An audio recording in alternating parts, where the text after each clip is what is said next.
Sumatera Selatan. Para undangan yang tidak bisa disebut. Bakal calon presiden dari PDI Perjuangan dan P3, Ganjar Pranowo menghadiri safari silaturahmi dan safari budaya di Dining Hall Wisma Atlet Jakabaring, Palembang.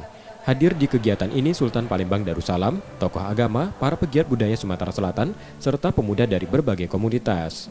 Ganjar dikenakan kain songket serta tanjak bermotif songket. Keduanya merupakan pakaian khas Sumatera Selatan.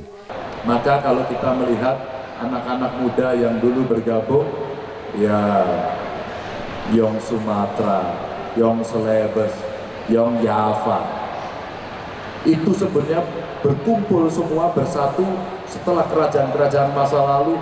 Kira-kira bagaimana cara kita berkumpul ini? Disitulah kemudian bersumpah mereka tanah air, bersumpah mereka sebagai bangsa, bersumpah mereka dalam bahasa yang sama.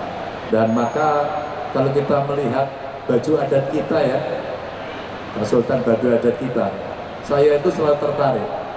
Tidak mungkin kebudayaan kita rendah kalau kemudian bisa menghasilkan yang seperti ini, nggak mungkin.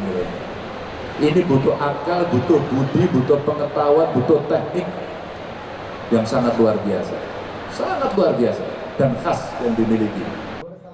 Ganjar bicara tentang sejarah Kerajaan Sriwijaya dan keluhuran budaya Bumi Sriwijaya, serta mengajak pemuda untuk mengapresiasi keluhuran budaya Nusantara, salah satunya dalam pakaian adat.